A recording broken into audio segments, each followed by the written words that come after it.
Sasa hivi gari inaweza kukamatwa na LATRA leo, inaandikiwa 250,000. Baada ya siku 2 inakamatwa tena kwa kosa hilo hilo, inaandikiwa 250,000. Mpaka wiki 3 unakusanya nguvu za kwenda kwenye leseni, ina 750,000. Watu wananililia sana, mwenyekiti, tunafanyaje? Kwanza serikali mjiulize, sisi tumetoka kwenye uchaguzi juzi, tumempa kura nyingi mheshimiwa rais, ameshinda, lakini mnamleti down kwamba serikali inasema ina stoko ya mafuta miezi 3. Ndani ya wiki 1.5 mafuta yakapanda. Yale mafuta yamepanda yakiwa nchini. Yalipaswa yale mafuta yapande yakiwa kwenye route ya oda ya miezi 3. Yanatoka kule yakija hapa ninabadilisha. Hata andazi huwa linabadilishwa bei. Lakini sasa nyinyi mnakuwa mlitudanganya sisi wananchi. Nchi nzima wanajua. Baadaye mkurugenzi wa EULA aliongea na wafanyabiashara wa vituo vya mafuta, kwa maana siku yamepanda mafuta. Huyu mwekezaji wa petrol station wa Magu alijuaje kwamba kesho mafuta yanapanda? Wao wana signal za kupigiana simu kwamba kesho tunafanya hivi. Upigaji katika nchi hii unaisha lini?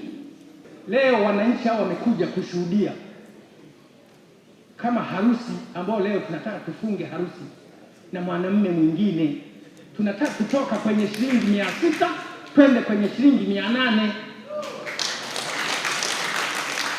Kila kilomita 0 hadi 10 800. Hizi gari sio za serikali. Na mnakiri kwamba hizi gari sio mali yenu. Mimi mnaingiza mkono kwa nini kwenye mitaji yetu?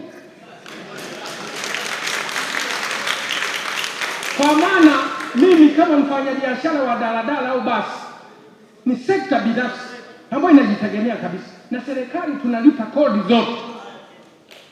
Si kana kwamba sisi tuna diverge kodi, tunalipa zote. Mimi mna kikokotoo maana yake ni nini? Mimi nashindwa kuelewa. Kikokotoo ni lugha ya kitaalamu ya kumpiga bao ambaye sio msomi.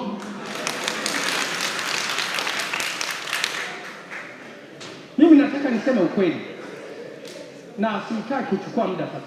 Ukitaka kufanya amendment ya sheria, nirudi kwenye sheria sasa. Ukitaka kufanya revision au masahihisho ya sheria, lazima yule unayemfanyia revision umpe kitu kinaitwa notice ndani ya 7 days au 14 days. Awe attention kukujibu au kutokujibu. Kama atashindwa kujibu, wewe una Mungu. Lakini nyinyi huku mmekuwa head office, mnatoa maelekezo tu. Sasa hivi daladala kukata leseni imetoka kwenye 45 imeenda kwenye 100,000. Mlituuliza? Mkikataa kuongeza nauli, Mwanza kesho hazimungu gari. Lazima tuambiane kweli. Tuone sasa nguvu ya serikali na wamiliki. Mimi hata kama mtafungwa ananisubiri kula ananiona, mimi waga hawanikamatagi. Kwa maana utaona moshi tu naenda, kumbe binadamu. Lazima tuambiane ukweli.